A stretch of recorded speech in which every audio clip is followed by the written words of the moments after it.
So today I have a special guest, Papa Doc. I'm bringing him back again, and today we're going to talk about manifestations, simulations, alter realities, and even curses, vampirism. I mean, the list goes on. This is a great show, so here we go. Okay, you guys, so I'm bringing back my lovely friend. You guys know him as Papa Doc. He is the Adept Prince. And last time we talked about hoodoo and voodoo, but he and I ended up having this conversation the other night, and we got into one of the deepest conversations. And I said, okay, let's do this. Let's do a podcast on this because people love the subject of manifesting. So we're going to talk about all things manifesting, you guys. And so tune in. This is amazing. All right. So I'm ready to dive into this conversation with you. Are you okay? Everything good? Yes, Mr. Aquarius, I'm good. Yeah. So anyways, some of you guys, when he's calling me Aquarius, where I was talking about like re-identifying my name. So if he says that, it's still Michelle. So you know, okay. Um. Anyway, Okay, Michelle. okay, Michelle. Yes. Say, hey, you. That's all that matters to me. Direction. Um. Okay. Can you hear me? Okay. Everything good with the sound? I'm good. Okay. Good. All right. So let's dive into this. Um, you and I got to talking about manifesting, but we got into it at a much deeper level. Like we started talking about creating your own reality in the aspect of we are living in a matrix or what did we call it? It's not a matrix. It was the a simulation, right? Absolutely. Hmm. Okay. So this has been an interesting concept because the bottom line is that if we are living in a simulation, then there's multiple simulations happening at the same time, right? Isn't that what you were saying? It's like there's Absolutely. Hmm. okay. So so I have some questions that I want to ask you. Um, let's start from the beginning because some of my questions are a little bit more advanced. So I'm going to ask you some questions starting from the beginning and kind of working up to the dimensional shifts and all that kind of stuff. Okay. So a lot of people don't know how to manifest, or they want to learn how to manifest, or they understand the basics of manifesting, but it doesn't work for them. And so I think that's where we need to start because one of the things that I know for sure is that if you have a negative mindset, if you're thinking in a negative way, then you're going to manifest negative things in your life.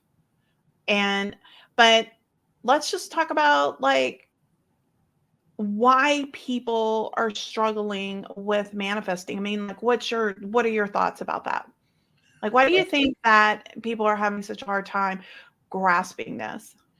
Well, a lot of it is because people do not understand or overstand the whole concept of manifestation. There is not only the manifestations that we are creating, but there's a world view or world mindset that is unfortunately is more negative than it is positive. Mhm. And a lot of times what can happen is almost like a tornado. You can be driven into the world effect without consciously even understanding that you're there. And you may be thinking that you are magnifying in the positive, but you're actually taking on the a lot of the energy of that negative world mind, or Wow. what Okay, so we call wait, the mercury. I'm gonna stop you right there. Okay, hold on, because this is really good. This is actually probably the biggest problem that most people have. So, um, one of the things that I believe is that people get into what I call sort of like rhythms. Okay, they're running subconscious rhythms and they're not consciously creating or consciously living, meaning um, all these programs that are running in their mind, they just kind of let it dictate, and they end up saying things like, I can't, I tried, I'm trying, But all of this that's happening on a subconscious level, they don't know how to control.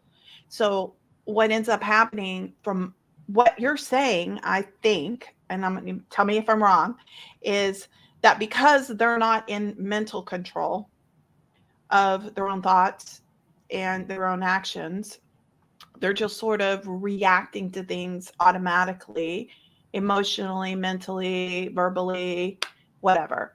And then they get looped into somebody who is a conscious creator that's negative. Is that correct? Absolutely. As a matter of fact, Okay. if you look at the biblical character Job, Job Mm-hmm. was God's most powerful man. I mean, he was the most Mm-hmm. obedient man and everything. So what happened was Job came into all this negative energy and vibration. But one of the things that the Bible says is that he says that the worst thing that I could ever have imagined happened to me. And what happened was, because the negative was so vivid in his mind, that he actually began to create in the negative.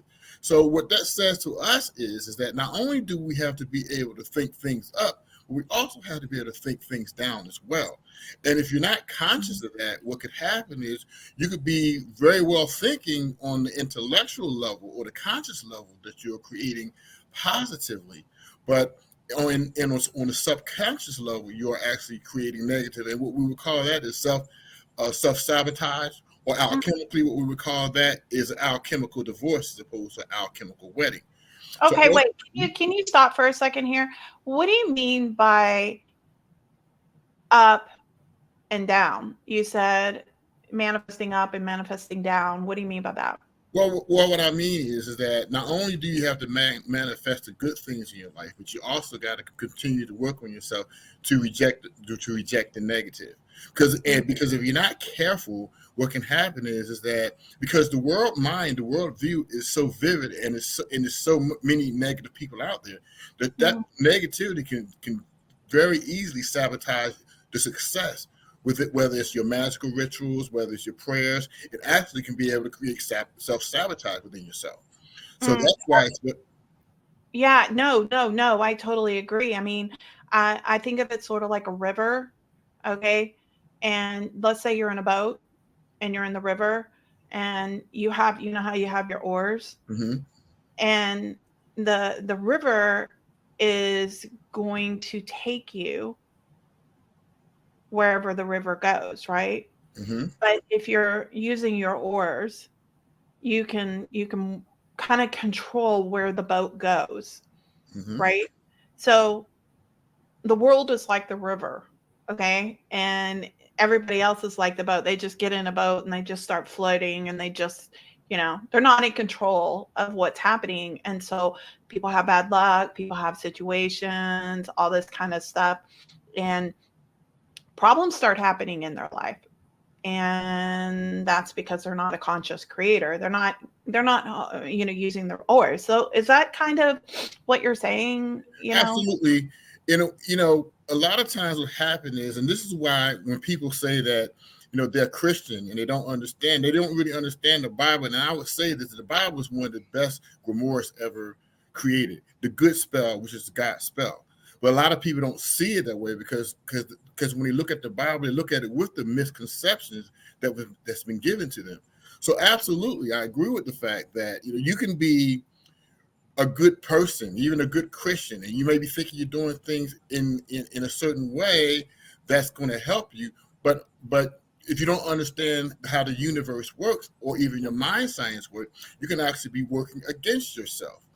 And this is what happens a lot of times, why people self-sabotage themselves when it comes to prosperity, money mantras, things of that nature. Because what happened is, you know, since we were a child, a lot of times we have negative sayings in our head. For example, mom and dad taught us, for example, that you're not a Rockefeller. A silver spoon. You wasn't born with a silver spoon in your mouth. And even if that didn't get you, then you go to church and they tell you about it's easier for a camel to get through an eye of a needle than a rich man to get through the kingdom of heaven, which, by the way, was a misquote. But now you become intelligent because now you get your degree or whatever, and your mom and dad tells you got to go out and make money. So now when you go to make money, you have all these negative misconceptions in your head. But now intellectually, what you're told is you need to go out there and you need to make large amounts of money. So now in your mind, you have what I call an alchemical divorce, because you sabotage yourself, because you're saying, well, I need to go out and make money, but if I make too much money, I'm going to hell. So ultimately, it's like, that you need to be able to combine it. It's like working, your mind's working against the energy, is what you're saying. And it's almost like we say, like, like it's like the left side of the brain, the right side of the brain, the male side of the brain, the female side of the brain, if you will, the conscious brain, the subconscious mind. They must be able to work together, because if they're in conflict with each other, you're going to sabotage yourself. Okay. And so basically, there's a couple of things, okay, that keep people from being able to manifest. One is the consciousness of the world basically being a bigger magnetic pull, and because they're not consciously aware and in control, they're allowing that negativity to pull them in a certain way, right? So that's one thing. And then the second one is that there's this upbringing or this belief structure that they have that's in conflict with what they're being told when they become an adult. So you're raised to believe that you're not a Rockefeller, but then when you're adult, you're like, get out there and make some money. You got to survive, and you got to make a lot of money to survive. So it's like there's this inner conflict inside, and that inner conflict keeps you stagnant from being able to move. So you've got two problems, right? Okay. Absolutely. All right. So we're going to talk about solutions and how to do this in a little while, but I want to kind of cover some of the other things that come up with why people have problems. Okay. So you and I were having this conversation. I've never really believed in curses, but after this conversation that I had with you, I'm just sort of like, well, maybe they're So I was thinking about like what we were talking about, and one of the things that I asked you was, well, could a person put that negative energy on or think a certain way and you react to it or react energetically to it or have some sort of downfall from it? And you said yes. And Absolutely. So, yeah. So I was like, I thought that curses were only real if you believed in them. Like that you're saying that a person can curse you regardless. Absolutely. Believe it or not. One of the things about that is, which is very simple, is that in the Bible it says that God was in darkness. Mm-hmm. So he was creating, but he wasn't conscious, if you will, that he was creating. So when the light came on for God, he understood the fact that he was actually God, and then he started creating in the positive, if you will. Because before the light came on, he was in chaos. I mean, it was a whole lot of mess because he couldn't see what he was doing. So if you think about it in that way, and we are microcosms of the macrocosm, before we are aware of our God principle or God's principle side of ourselves, we are creating. Even if we don't understand the fact that we're God and God, we're creating in chaos. So, and then even if you may be a Christian and you think that you're doing good stuff, you could actually be creating contests and because of the fact, because you're not aware that you're guided. So now watch this. Wait, but answer my question. I'm getting ready to get there. Okay. So now, this is I was like, you're going over here, and I'm getting there. Remember, I'm a pastor. Okay. So I know you're a pastor. so now, okay. If a person views themselves as God, or even as an awakened God, and they're not careful about how they visualize things, that means that God is actually, if you see somebody in a negative way, you're actually putting the curse on that person, and that person cannot escape because you're using your own God-given power to see that person in the negative. So that is a curse. And if you're a Christian, you say, according to this particular scripture, you're going to hell. You just did black magic against that person. And even without you even knowing that you've done black magic. Mm-hmm. And unfortunately, when we talk about the worldview and even the way Christianity is taught in this country, a lot of people do that. Pastors do that all the time. If you're doing so and so and so, you're going to hell. So now, from the God view, the person said, "Well, I'm already doomed. I'm already cursed, so I might as well go ahead and do what I'm doing because I have no way of coming back from the curse. And unfortunately, this is what the world view is, even when it comes to prosperity. There is a negative world view of prosperity. For example, if you said that you're going to go out there and do something illegal to make money in America, you'll get more support if you said that, as opposed to saying, I'm going to go out there and have me a productive, positive business. People will play a head on you if you say, I'm going to go out there and God has showed me a vision where I'm going to have $1 billion business. They will play a head on you. But if you said, okay. Okay, hold on. You're going way over here. Let's get back to the curses. Okay. So just kind of like answer the question is, so regardless, people can put a curse on you, is what you're saying. Absolutely. Okay. So when you said that, that means that people can put a curse on you even if they don't know voodoo. Absolutely. Okay, so let's define what a curse is. So from my understanding, from what you're saying, even people that don't know how to put curses and they don't know how to make voodoo dolls, or, you play around with skeletons in graveyards, or whatever, they can literally like think something really bad about a person and it can happen. Absolutely. Okay. All right. So let's roll with that for a second. And I don't want anybody doing this, so this is not encouragement for your enemy, people. spiritual podcast here. So I want you to understand. We want you to understand why some of the things are happening to you. And we're also going to talk about how to fix this problem and how to fix it in your life on a regular basis. So, okay. So if a person can influence somebody else, the only reason why is because they're in the matrix, in the rhythm inside of their mind, and they're not in control.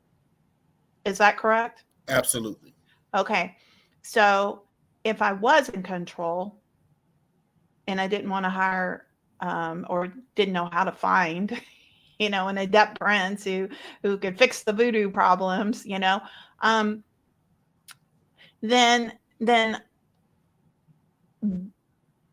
how could I avoid this from happening? Well, that's a loaded question. Mm-hmm. Because ultimately, you have to know how to protect yourself. One of the things you have to watch is, a lot of times, and this is one of the things I agree with Christians on, is the fact that they'll tell you not to go to see horror movies or not to go see but they never tell you why. Ultimately, what happens is that if you go, even though you might not believe in curses, but subliminally, if you're sitting down, you're being entertained by them, and you're not invoking different things, you're taking that into your subconscious mind. So ultimately, as you're doing that, you're leaving mental anchors, if you will, in your brain. So if something happens to you, let's say you get up, let's say you went and saw, I'm not going to say any movie, I don't want to put one movie out there, but you've seen this horror movie, and they had curses in the horror movie. And let's say 2 weeks from now, you go out and you see your car, your car wheel is flat. Then after that, you have an argument with your girlfriend or your boyfriend.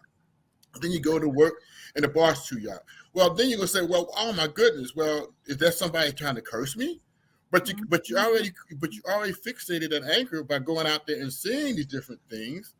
And are you fixated on the negativity that came from the movie and you cursed yourself? And absolutely, and now watch this. This is the worst thing about it. Not only did you go see that movie, but look how many people around America went to see that same movie. So now, not only are you seeing this in your life, but when you go back to the actual matrix, you're gonna have more support for it, because now that's the way what was the current that was created in the first place. Mm. Okay. So back to the question. Okay. Yes, ma'am. How does a person get that? What do they need to do to avoid any kind of world negativity curse or a person cursing them? Okay. How do you avoid that? Like, do you wait until you start noticing that stuff is starting to happen and then you fix it? or do you develop a practice, or do you get more conscious? Like, what is the answer to not being impacted by other people's energy? The answer is yes. Okay, you do both actually. You do Okay. both because basically what you want to do is, it's kind of like the law of mind works kind of like the laws that we have in our country. For example, if you got in your car and you ran one red light and nobody saw you run that red light, then you can forgive yourself, or no one's going to say anything to you. But if you got in your car and you consistently ran red lights, either a cop's going to stop you, or you're going to be in an accident. So if because it's so negative that that you can always slip up, but you got to be mindful of the fact of what's going on, so that you can be able to correct Okay, yourself. but you're going against everything that you told me. So like basically what you're saying sounds like a contradiction, because you've totally confused me, because you're basically saying that we're fucked. No. You know what? Because I didn't get to finish to say my second part, which Okay. you had to think things down, but you also had to think things up. Okay. So there's two different parts to that. So Okay. I didn't get to the other part of it because remember when I said to you the fact that you acknowledge that those things are there, but you don't give energy to it. So you have to be aware that they're there, but you don't feed energy to it. So the second part of that is you have to do your affirmations, you have to do your rituals, you have to do that in order to be able to think things up. Because ultimately, let's say for instance you go to the movies. And let's say that you don't do any rituals, you don't do any affirmations, you don't do any prayer, and the only thing you do is watch those movies. Now you're fucked. Okay. And here's the reason why I was saying that this is a contradiction, is Right. because if you are in control of, let's say, a person that is awake, aware, and understands the concept of how to control the simulation in their life, and then then you also understand, this is where we're getting into the deeper aspects of this. You also understand that everything in your life is a construct of your own mind. Absolutely. Okay. So even every person. So you are a construct that I created for myself. Absolutely. And what that means is that I'm experiencing a version of you that reflects on what I need and who I am as a person. Okay. And what I'm thinking about. So if I am even in the subconscious level, like, I think that when I first met you, the very first thing I started asking about was, explain the difference between hoodoo and voodoo. Tell me, isn't that supposed to be evil? Is that sorcery? Like, are you talking to the devil? I mean, like, I had all these questions that I'm like, isn't this bad? Isn't this bad? Aren't you dealing with dark magic? Are you doing dark magic? Are you on the left-hand path? Like, I started asking you all these questions. Why? Because in my mind, these are the things that I believed, right?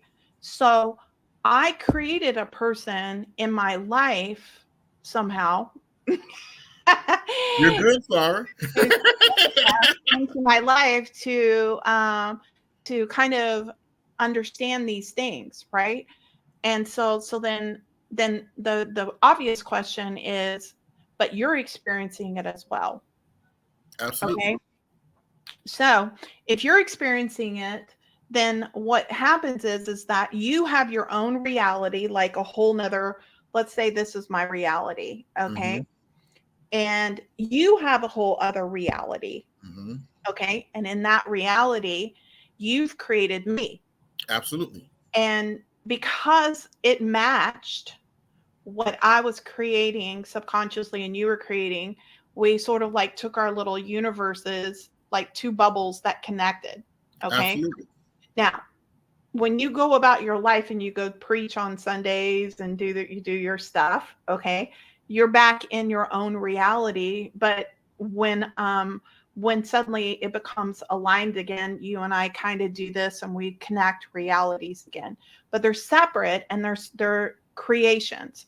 So if you recall a question that I was asking you, well, if you are a construct of my mind and my creation, and let's say hypothetically that I'm thinking about something that you did that I didn't like, and and so that upset me or hurt my feelings or whatever, and there's some repercussions that come from that, then that would mean that I created that aspect of you to behave that way.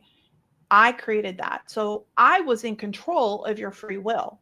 And that's where I got very confused when we were talking about this, is because I was saying, do we have free will? Because I thought humans had free will. And then you were But, saying, but you got to that's understand no. too. You got to understand that we, even within the free will, that free will comes from within inside of ourselves. Right. Even, huh? Right. Even if we're not conscious that we're radiating that, we're still drawing that to. So yes, we drew each other to each other because of that fact. And we're not conscious of all the stuff that's inside of us. That is the reason why it's very important for us to be doing the alchemical process, Mhm. and and be conscious or mindful of what we're doing.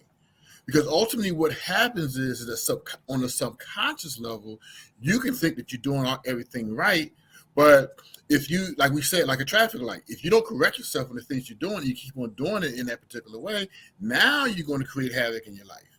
So kind of going back to this thing about I created you, Mm-hmm. and on some level you created me. Right? So we have to have a conversation about why you created me, by the way. Okay. Oh, of course you have. No, I'm joking. I'm Because just you're a very special person. I needed you in my life. I You mean, complete me.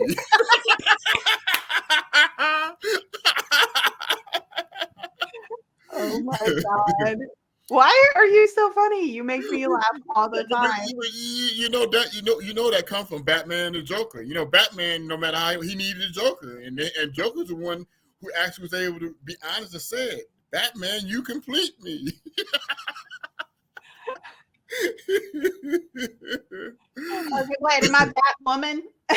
Yes, And you're or the Joker. Catwoman, or however you want to I'm say it. That's good. Catwoman, and you're the Yes, Joker. yes, Like, okay, all okay. that wrapped into one.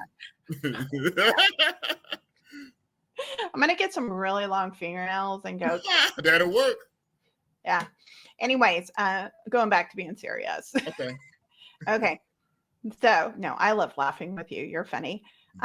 You bring joy into my life. You really do. And here's what's really interesting is, now that I think about it, I actually, when my friend died, I recently had a friend that died. I don't remember if I told you that or not, Mm-hmm. but she was only 45, Mm-hmm. and she died in her sleep. She actually got pneumonia, and she had not gone to the doctor until the last minute. She laid down to fall asleep, and she just passed away. Mm-hmm. And she was my best friend. Mm-hmm. And there's this little missing hole, because she was a lot like you, you Mm-hmm. know, flamboyant, Mm-hmm. happy, joyful, dragging Mm-hmm. people into Mm-hmm. all these cool experiences, like stepping you outside the box. I mean, she was just this amazing person. And I actually sat down one day, and I just forgot about this because now that we're talking about this, but I sat down one day and I said, I need another person in my life that brings life back. Mm-hmm. And all of a sudden you show up. Awesome. And so, I am your Morpheus. you're more than this. Yeah. You and all your metaphors. That's so hilarious. Your TV show. I love the metaphysical movies. Yeah, so do I. I like anything sci-fi or fantasy. I mean, I'm all about the Marvel comics and DC comics, all that kind of stuff. I mean, it's like my Awesome. favorite thing to watch. Anyway, so okay, so going back to that, Okay. this is a really hard concept to grasp, so I'm going to kind of repeat it. Okay. That every person and the way that they act is a construct of your inner self.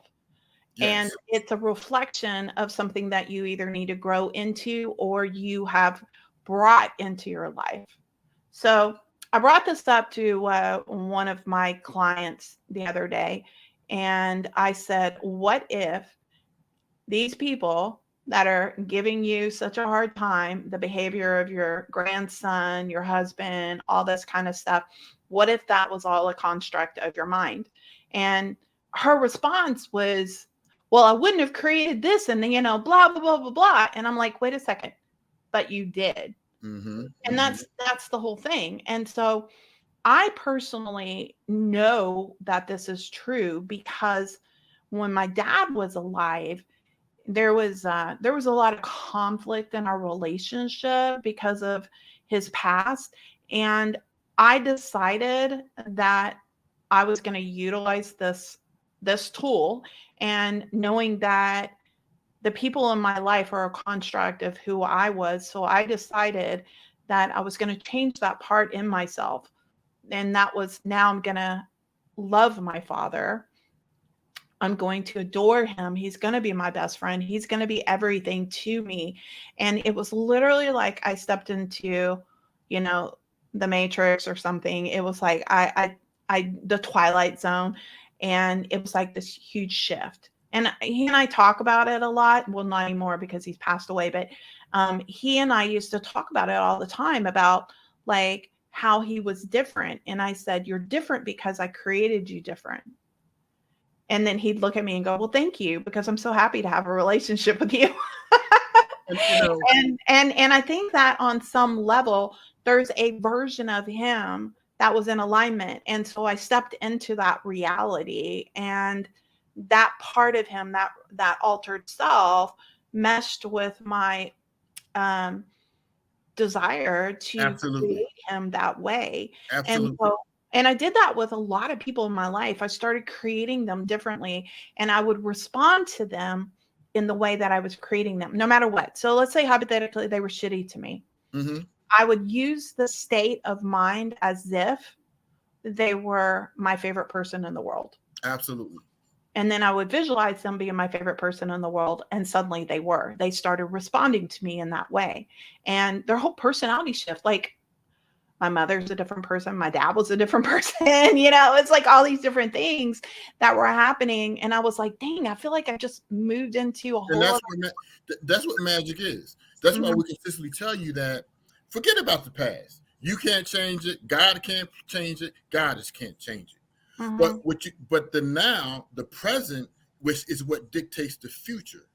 So even if you hear negative news in the present, if you don't catch yourself and you visualize it as negative, you're going in the future it's going to be negative. But if you come back and you recreate it, because not only are we creatures of creating things, but we can also recreate things too. So in your mind's eye, if you see that and you play it out differently in your mind's eye, and you see the reaction that is differently, then quite naturally what's going to happen is it's going to play out in the future the way you saw it in the now. Okay. And that's the power. Okay, so I get that, Mm-hmm.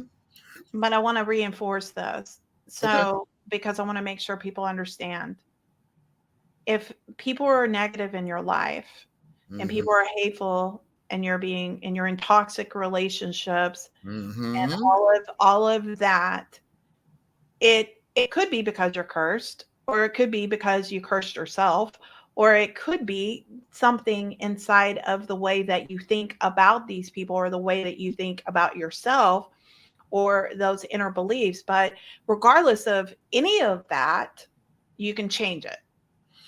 That may be your life lesson. That's like, for example, what I tell people consistently, and they don't get what I'm saying to them, is this: if you were raised in a toxic environment, and we're going to go into a controversial subject, even if let's say you've been molested, let's say you was raped, whatever. Now, not only do you have to take responsibility for that, but also what you have to do is you got to make sure that you do not involve yourself in toxic relationships or toxic surroundings, because you're more vulnerable than anyone else. As a matter of fact, someone who's positive can go into that particular situation and not be affected. For example, like if you're an alcoholic and you go into a bar, you're going to have an internal struggle with that. But me, I've never drank alcohol before in my life. I can go in there and be around it all day and never be affected by it.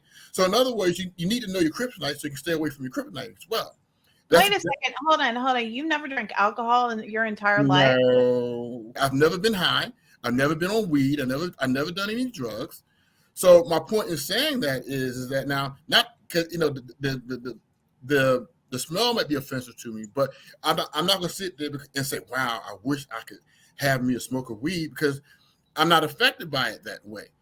And the part of that, and even what Jesus said when he said, well, you must be of Satan, then he said, how can Satan cast out Satan, which is an alchemical principle? Because if you have that in you, how are you going to cast something out that's in you? That's an internal struggle. So now to wow. get back to what we're saying now, what you're saying is like, so you got to know, not only in self-mastery, you have to know not only what you're good at, but you also got to know what your weaknesses are, so you can be able to think that down as well, because that weakness can bring you back into a place that you don't want to be. Wow, so that's super important. Got it? Okay, so let's talk Yes. about people who've been molested. Okay. I know it's a Yes. controversial subject, but a lot of people say this is where they disagree with this happened because I created this. What do you have to say about that? I mean, Well, because this is what it is. they were children. Well, this is what it How is. does a child create that? Well, this is what it is. You got, if you believe in reincarnation and past lives, it might not even be in this life. It might be from a past life that you're working things out in this life. Okay, that's the first thing. But also, this is very controversial, and you have to do this because you understand and you believe the fact that you're God and Goddess. God know how that is. The person going to say, "Well, where was God and Goddess when this man or woman did this to me?" But you have to take responsibility for creating that. Because if you don't, then you become a victim of that particular act that they have done to you.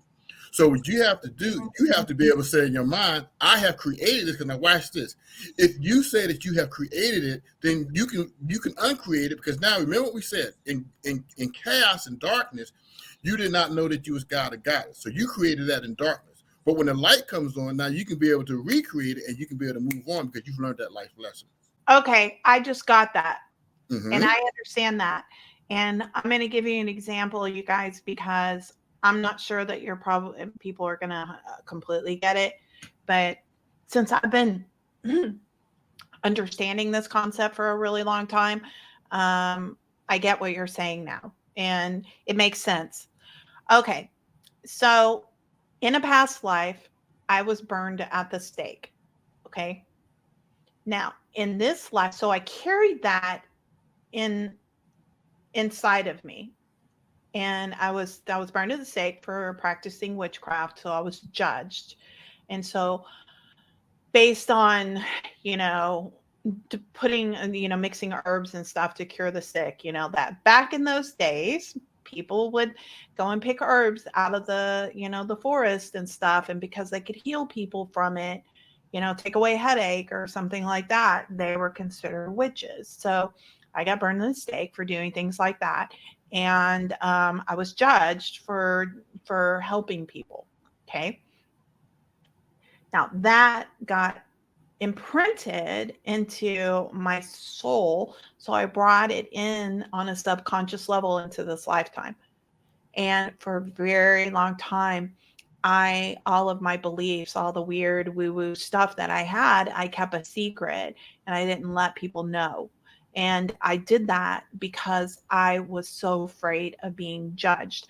That fear of being judged manifested even stronger.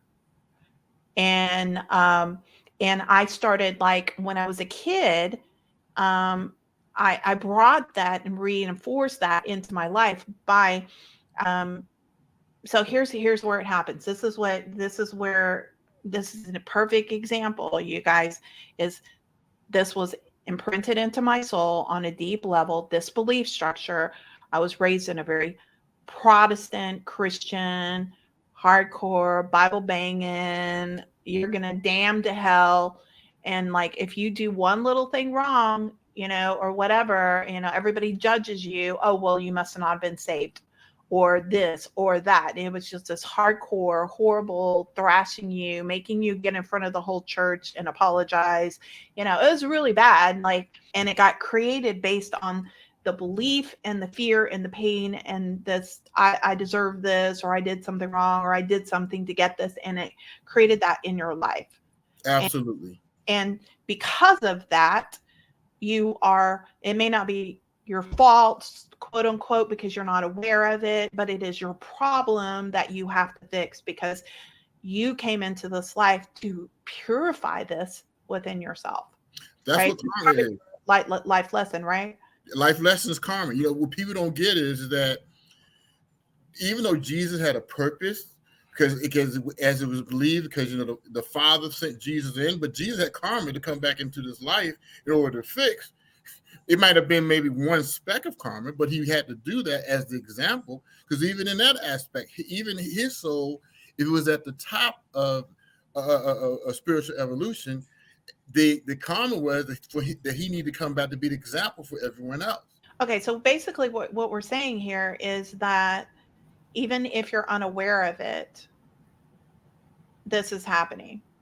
Okay, so you cannot believe in curses. You can believe that you can sit here and watch you know, negative shows and they don't affect you. You can believe that, and you can believe that none of this stuff is real, but the reality is that energy is real. This stuff is happening, and regardless of what you believe, this and this is impacting you. It's impacting you, and until you wake up and become in control of who you are, and you are becoming a master creator in your life, at that point choosing who's going to be in your life and how they're going to behave, then then you don't get affected by curses. Is that what you're saying? Well, I mean, even more so, what I'm gonna say to you is this: that's why it's crazy when people and I hear people of different faiths that, well, I don't believe in it, it won't work on me. And what I tell them is this: I tell you what, if where you're standing now, if I took water and poured it down there and I put electrical current to it, you don't have to believe in it, but you're gonna feel something, because magic is based upon the universal principles of the universe. So whether you believe in it or not, you can be affected by it. So, and as a science, yes, it can happen. Now, if you are awakened to be God or goddess, it may not happen to you because you have something to think it up. You have rituals, you have different things that you're doing that are thinking up. But if you're just sitting there watching negative movies, and you say that I believe in Jesus, that it won't happen to me, and your preacher has not seen you in 18 years, then you y'all just better get to church, baby. so you're just waiting for spiritual toxicity to be able to affect you, and then yet still you can say, I don't believe that it's going to affect me because I don't believe in it. But ultimately, what you've made a decision to do is to believe in the hearts of those movies and things, because you fed your subconscious something that your conscious mind can't handle, literally. And well, okay, so I have a question for you. Yes, I have a question for you. This is a weird one. Okay, not a problem. And so my husband, he keeps on saying, like, he's obsessed with vampires, right? Absolutely loves vampire movies. And cool. Yeah, so he's totally obsessed with vampire movies. So, like, if he finds a new vampire movie, he's super excited about it. So he told me the other night that he had a dream he was a vampire. And he was so upset when he woke up because he wanted to stay a vampire. Oh, wow. And so I was like, what is this obsession with vampirism? And he goes, well, there's a lot of things. He goes, first off, he goes, you are immortal. Second off, you don't ever get sick. Third off, there's you can, like, look into somebody's eyes and you can make them do things. And I said, okay, so those are some really cool qualities that you could control, and I like it. Okay, but what about the fact that they're killing people off and sucking their blood out? And he goes, well, not all vampires eat off of humans. And I said, okay, so you'd be a vampire that ate animals or went to a blood bank. And he goes, well, not all the time. He goes, there's enough bad people in the world that I could just knock out. But you know what? Hold on. Go ahead, I'm sorry. Here's my question. Okay, I'm sorry. Go ahead. That's okay. So here's my question. My question is he manifesting himself as a vampire, and is that even possible? Because that's just, like, now we're getting into some weird stuff.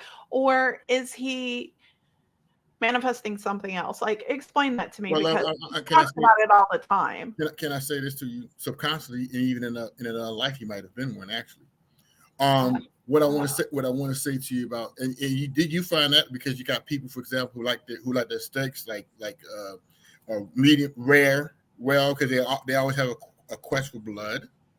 The one disadvantage that you did not mention about a vampire is that people think the vampire, and they are, they're cool. They always get the woman. They can hypnotize. But the next thing that people don't understand is that a vampire is actually a victim, because he has to go out there and prey on somebody else. She has to go and prey on somebody else, because if they don't prey on somebody else, and that's where spiritual vampirism comes from. Because the thing about it, if you don't learn the lessons of karma yourself, then you always got to go out there and be looking for another victim that you can be able to inflict yourself upon, so you can gain more power. So, and you can remember what happens to the vampire at the end. Usually in the movies, all that karma comes back to him on one side, and then he just burns up, and he dies. All that karma comes back to him, and so when he was a vampire, he was doing black magic because he was doing it against other people. But finally, when that shifts and it comes back to him, all that karma comes back to him. That one soul can't handle that, and so it's consumed. It's consumed away. Okay, So, but answer my question. okay. In terms of, is he manifesting it? Is he manifesting himself into a vampire? Well, is that even possible? Like, I mean, I know this is an extreme question, but I mean, come on. If what you're saying is real, yes, then what about that? I'm gonna say yes and no in the aspect of, because you got to understand too, the way the world mind is. Mm-hmm. We are trained to be vampires. Now, I'm going to say it like this, and this is controversial what I'm going to say, because I come from the Christian tradition, and I was ordained and licensed as a pastor, so I come from that tradition. Okay. What do we tell? The first thing we went from in the Old Testament, we had blood, where we actually were sacrificed of animals. So now what they tell us as Christians is we got to do away with that, because Jesus is the ultimate blood. So it's a symbolic spiritual blood that we say that, you go and you take the wine and you take the bread and you take him spiritually, but isn't that kind of like spiritual? Is that kind of spiritual vampirism? I know. Now watch this. Now I'm gonna say this to you. So if you take the blood and you don't get the result that you think you're going to get, and if Jesus' blood is not strong enough, then you're going to get somebody else's human blood to take that blood. So you're going to keep on getting physical blood that's going to bring about the results that they told you that Jesus' blood was going to bring to you. Or maybe it's a symbolic thing, It is symbolic. I would have seminary. I know. Like, the desire to drink blood could be also a desire to, because the Christ blood is the energy that flows through them. So it could be to, drink other people's energy to feed off of that. So it could manifest in that way, is what I'm kind of thinking is the possibility of wishing you're a vampire could eventually manifest into. Well, you know what? I'm gonna tell you what it is. Like you sucking other people's energies instead. It's kind of the same thing, right? It's an easy way of getting spiritual rituals without doing the work. So because that's like people who watch magic shows. They're entertained by magic. They may want to do magic, but they don't take the time in order to be taught the magical rituals. So the easy way you can do that is just to drink the blood of somebody who does do the magic. That's like if you look at for example Blade, and whatever. You remember what the theme was, that if they took his blood, then they would become a master race of super vampires. So if you really think about it, it is a inverse of spirituality in a way. So and that's what a lot of people do automatically anyway. As an empath, you can feel when somebody's pulling on you, right? And that's what most people do. But I learned how to reverse that So basically, when I'm around somebody, automatically I pull energy down from source, and then I project out, so they're not pulling from me. So they're getting some energy fulfillment, so they feel like they're getting something. But I don't let people pull on my energy. Can I say something about it from a Christian perspective again? Yeah, sure. Okay. People think it was a blessing. It wasn't a blessing. That was a spiritual vampire. Jesus had all these people around him. Mm-hmm. And Jesus said, "Who touched me?" And his disciples looked at him, "What do you mean, who touched you? You got all these people around you." He said, "No, I felt the virtue leave my body. Somebody touched me." That was a spiritual vampire. Because Jesus actually saw the energy leave his body. Mm-hmm. So now... No, and as an empath can feel that. You have emotional vampires. You have time vampires. You have people who take after the physical blood.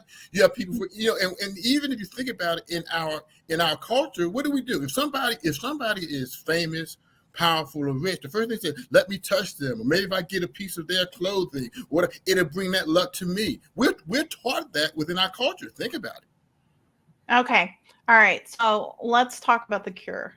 Okay. Yes, okay. Let's talk about the cure, the good spell. Yeah, the good stuff. Okay, how do you fix this problem? Okay, now we scared people to death. They're like, "Oh my God, it's scary, the universe, the whole world is..." We scared everybody to death. Okay. Let's talk about the cure. Awesome. Okay. So there's several things you can do. First off, get outside of your head and start working with somebody to help you become more of a spiritual, enlightened, positive, energetic person. You really do need to work with somebody. I mean, it's not something you can do by yourself.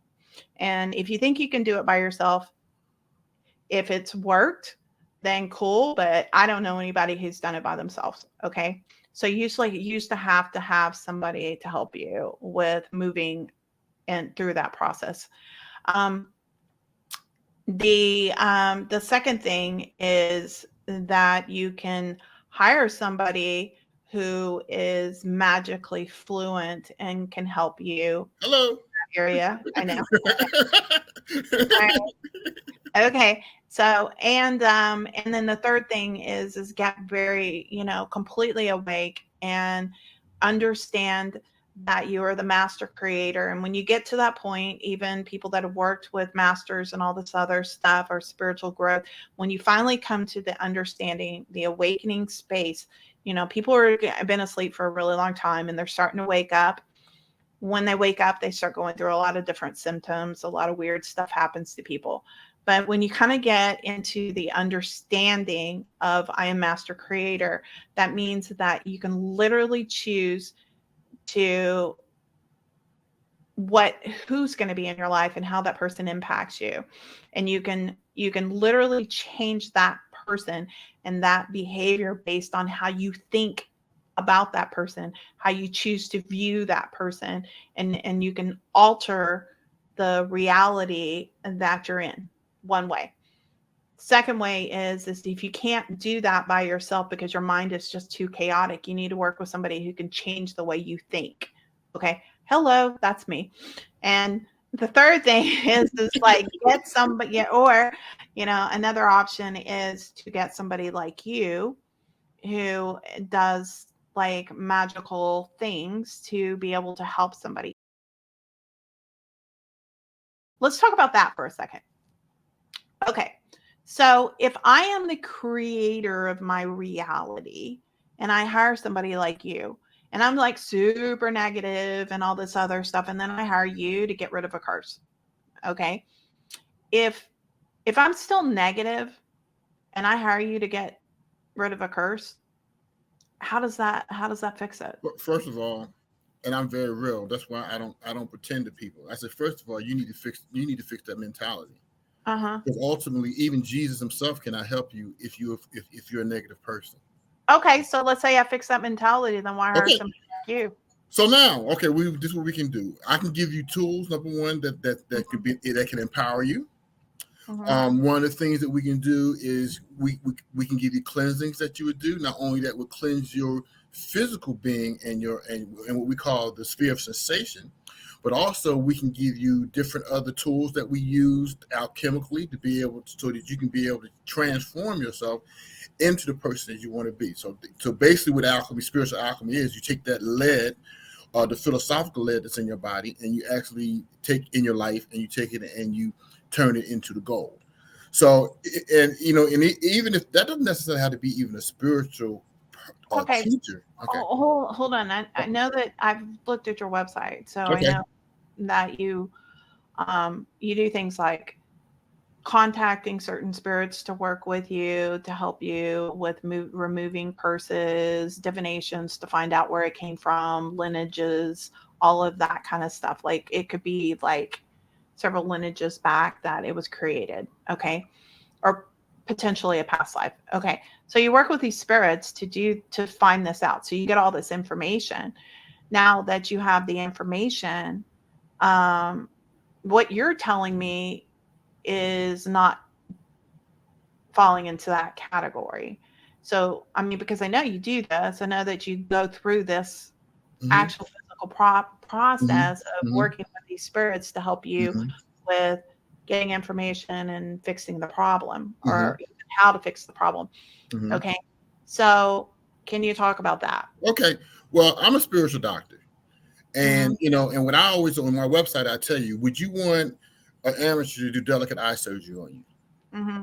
Now, if you have a headache, you can get an aspirin and take care of it. But if you need brain surgery, you need a specialist. Mm-hmm. So ultimately, I'm the specialist. That if if you so messed up because of curses, things like that, I am there to actually do the surgery to get rid of the stuff. So now, once we get rid of it, then we still have to do the aftercare, the aftercare, so that you can be able to do the things. Sort of number one, that you won't get in that position again, and number two, that you can move from that into your prosperity and your success and the things that and the desired good that you want to have. Okay. So, you just answered my question, because if we're the master creators of our own personal reality and we're so negative that we can't fix it ourselves, so we hire the doctor, Papa Mm-hmm. Doc, that to do surgery on our soul, basically to clear all that shit up. But then they could go right back into thinking Absolutely, they can. and They recreate. can. And that's why in all fairness, like that's the same people who will go to a faith healing service and the preacher lay their hands on them and they get the healing. They go back in the world of negativity, the world of mind, and they get the disease back again. Because ultimately, that's why it's very important that you understand the mind science and the mechanics around doing rituals. Because you could basically be a magician that do the same things that the Christians do, because you don't realize how the mind works, and you just come out and you can invoke all the archangels and everything you want to, go back in the world mind, and you want to know why is it I'm still getting the negative results. Yeah. So that's very, very. And now watch this. There are some people by nature who are very dark people. And there are some people that their path is the dark path, because ultimately they think so, they've been so abused and so hurt that you cannot bring them back from that particular path. So their path is the dark path. And there's people, and we need you to be able to divide whatever, because some people say, well, okay, that's my path. No, we're not saying that either. But there are people out there that no matter what you do, they're going to see the world in darkness. They're going to see the pain. They're going to see, well, people have inflicted pain on me. I'm going to inflict pain back on other people. And to them, their mental psychology, it goes that way. In this lifetime, it goes that way for them. So they end up taking up the darker path. And they end up going into sorcery, so forth and so on. Can you heal disease? Can we heal disease? Absolutely. We've done it. Well, I've done a cleansing where I use animals to do my cleansing. And when I did that particular cleansing, a lump came up on this lady's breast. She went to find out that it was actually cancer. So yeah, we have done, and we actually have done hand on hand. We got different types of techniques that we use for healing as well. So, and we don't usually charge for healing, because to me that's a part of my ministry. So I don't charge for healing. So, so yes, you can we actually do healing, because that's part of my ministry. So this is not just the spiritual industry for me. This is my calling that I went into, because ultimately I was a traditional licensed ordained Pentecostal pastor, and my goal and my path took me into the Voodoo and the Santeria and so forth and so on. So I realized that there was other people who were having the same issues that I had, that traditional religion wasn't addressing. And ultimately now I realize what my purpose is, because if I never went through it, I cannot help people who have gone through that similar experience that I've gone through. You know what? That's absolutely true. This is why I work with people with depression and anxiety and mindset problems and negativity. It's important to understand that, you know, the reason why certain people go into paths like you or I is because we've been there and it worked for us. So now we say, hey, you know what? I want to do it for other people. This has been an amazing conversation. And I mean, I could see how this conversation could keep on going on. And honestly, I kind of think that you're right. We need to do that next week. We need to talk about healing and the power of healing and how that works. And let's have that conversation next week on how to go about that. Okay, you guys. So that's it. We'll see you next week. We're going to talk about the power of healing next week. So join us. We'll see you later.